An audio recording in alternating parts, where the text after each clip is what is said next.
Welcome to the Legally Speaking podcast. I'm your host, Rob Hanna. For today's special Forbes Features minisode, I'm delighted to be joined by Mark Metry. Mark is a TEDx and Forbes featured keynote speaker. He is also on an Amazon Prime documentary series and podcast host interviewing world-class human beings on his global Top 100 2.0 show. Mark has over 90,000 followers on LinkedIn, and his work to date has also been featured in the likes of the Huffington Post, Fearless Motivation, plus many more. He has also been a guest on hundreds of radio and podcast shows. So, a very big welcome, Mark. Robert, my brother, thank you so much for having me on and, extending yourself, your show, and your kindness to me. I really appreciate it. No, it's an absolute pleasure. And it's fair to say you've achieved so much success very early on into your career. So many congratulations. But it hasn't always been easy for you.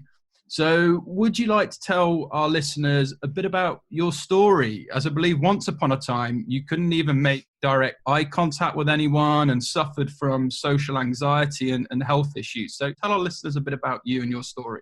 Today, everything that I do, from host a top 100 podcast to speak on stages and virtually and be involved in documentary series, a lot of the times about mental health, it is truly the exact opposite of sort of how I lived my life and sort of the first part of my life, up until I was like 18, 19, where I genuinely didn't want anybody to know who I was in the world. I never spoke up. I didn't want anybody to know my name. I didn't know that I had a story. And there's many reasons for that. But, for me, I'm a son from immigrants, and, my parents came to America with, a couple $100s in their pocket. And growing up, I was, always an interesting character. And, when I was, young age, I really went through some experiences. I went through a lot of racism and, different forms of emotional abuse.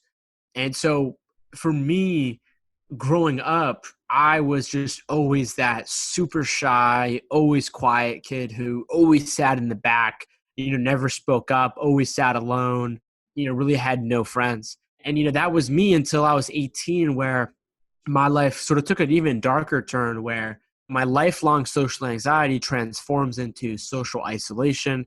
And I start to develop like some pretty serious depression for the first time in my life. And I remember gaining a ton of weight. I become obese. I start having all different kinds of issues with my sleeping. And, next thing I know, I am suicidal. And I'm sort of fantasizing about wanting to die. And, that was really my life. And it eventually took that really rock bottom to where I was able just to truly ask myself, who am I? And what are the most important things that I need to be doing here for my health and my success, based on the true definition that I've, sort of discovered it from. That's kind of the way that I introduced myself. How was that? Thank you so much for being so honest and open about your story there, Mark. But I guess, you have bounced back most definitely, and you're super inspirational. You now host, as you mentioned, a top 100 podcast, Humans 2.0. In total, your thoughts, views, podcast, videos, well over 50 million. Tell us more. Why did you decide to set the podcast up, and what sort of guests have you had on the podcast? Yeah. So, for me, I really started my podcast not as like a marketing or branding tool for myself, but I started my podcast about a year or two in my sort of self-development mental health journey. And for me, I truly just wanted to gain access to the smartest people in the world, leaders of neuroscience, of doctors, of entrepreneurs, people that come from all shapes and sizes, and really, how did they manage their mental health? How did they deal with sort of being a human being? And so I started this podcast as really just a way to be like, my own personal development tool of like, hey, I get interested in meditation. Who are the top 10 best experts that I can interview in the world, and kind of use my podcast as a platform, as a tool, as an excuse to be able to talk to these people and gain the knowledge and ask them the questions that I want to know for my own personal life. And so that's how my podcast started. And I'm sure similar to what you found, as you begin to record these and put these out, you begin to attract so many different kinds of people. And, now my podcast is something at like 570 episodes. I've been able to sit down with amazing people from all different shapes, from professional athletes to, like the co-founder of Netflix, to people who are really changing the world at quite a significant scale, and just be able to bring these leaders on and talk about mental health and talk about the sort of deeper, darker elements of life that a lot of our society shies away from. And I think shying away from that is a lot of the times what creates an environment where people may face this problem more regularly without getting the help that they need. And so for me, my podcast is that kind of platform. Yeah, and I must say I'm a massive fan. I love everything you're doing with the podcast, but it doesn't stop there, because I mentioned in the intro as well, you are part of the Amazon Prime TV show, The Social Movement. We've had some guests on before that have been part of that, but why did you want to get involved with it? Tell us a bit more about your experience and why you decided to get involved with that.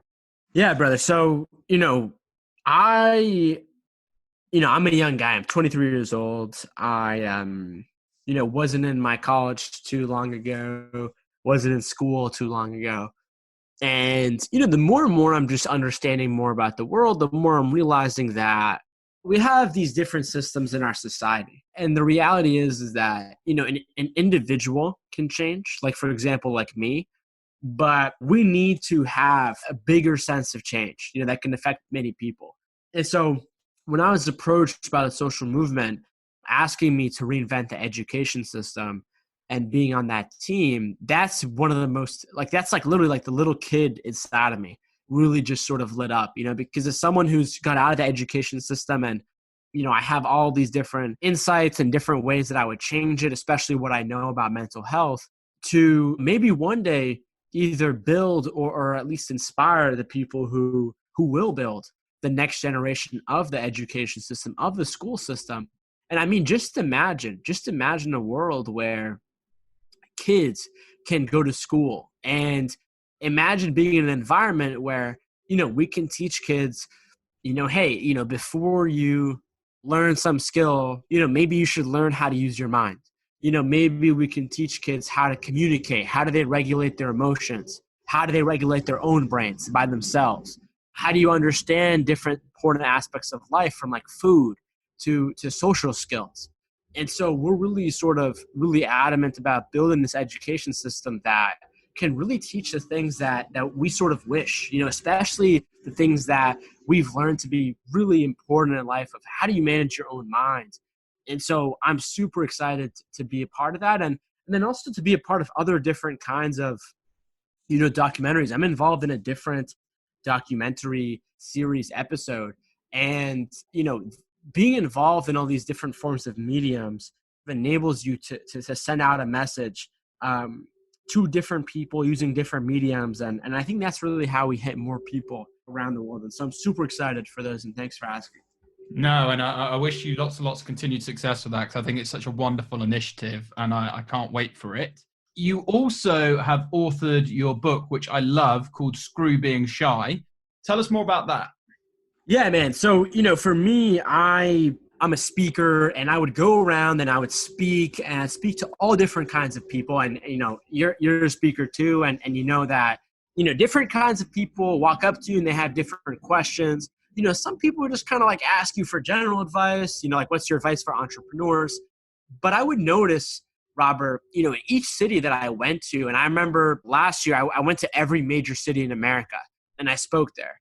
And every single one of these cities, I would see somebody who would basically remind me of my younger self. And they would be someone that sometimes they were young, sometimes they were old. They would sort of, very cautiously walk up to me, and they wouldn't make direct eye contact with me. And they sort of look down, and they'd sort of tell me a sentence or two.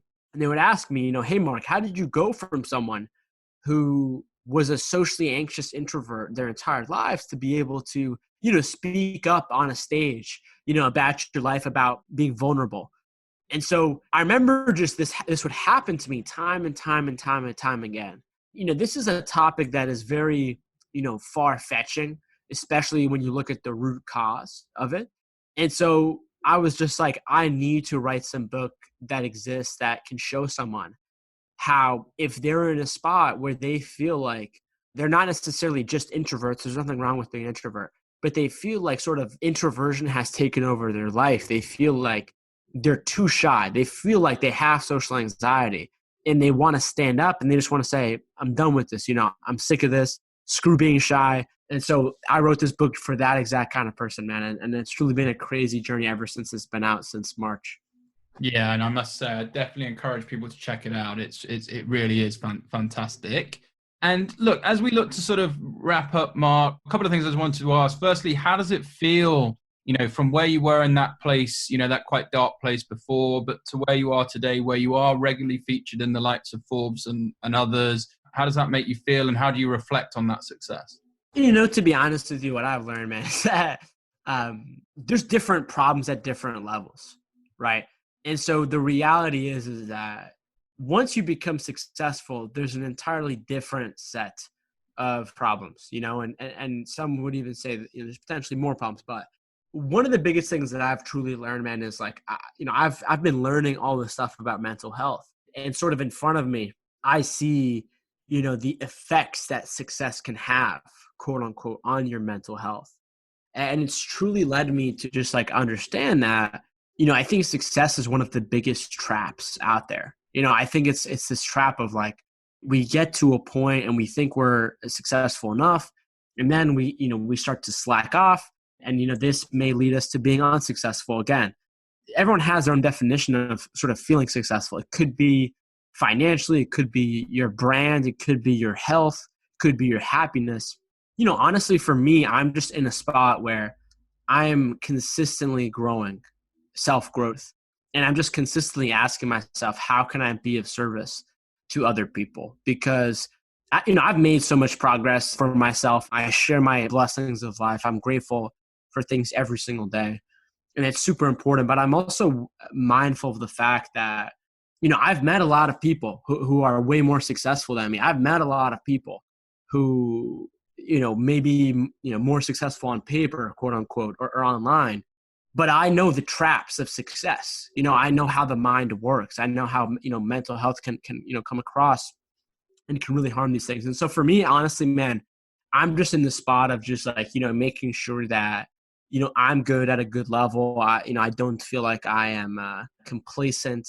I'm making sure that I am focusing a little bit about myself, making sure that I feel grounded, but I'm also not focusing too much on myself because I know there can also be problems there.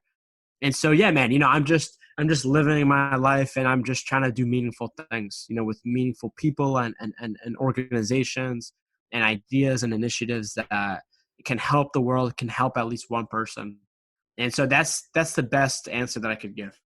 Yeah, and you most definitely are doing so many meaningful things. So I can definitely vouch for that, along with everyone else who knows you within your network. But for those who perhaps don't, or people who do want to follow you, or perhaps even get in touch off the back of this or anything we've discussed today, what's the best way or platform for them to do that? Feel free to shout out any of your web links or social media platforms. Yeah, go for it. Yeah, so hands down, best social media platforms are Instagram and LinkedIn. LinkedIn, if you want to send me a message, feel free to send me like a personalized connection request, or, people are even free to email me. My email is mark@viewdream, viewdream.com. And, happy to respond to anybody there. And my website is markmetry.com. My podcast, Humans 2.0. My book, Screw Being Shy, you can get it on Amazon, Audible, all those places. And Robert, thank you again. This is brilliant. No, thanks an absolute million, Mark. It's been a real pleasure having you on our special mini-sode. Wishing you lots of continued success with all of your sort of future entrepreneurial pursuits. But on behalf of us on all the Legally Speaking podcast, over and out. Thank you for listening to this episode of the Legally Speaking podcast. If you enjoyed the show and want to help support us, remember to leave us a rating and review on Apple iTunes. You can also support the show and gain exclusive benefits, bonus content, and much more by signing up to our Patreon page, which is www.patreon.com/Legally Speaking Podcast. Thanks for listening.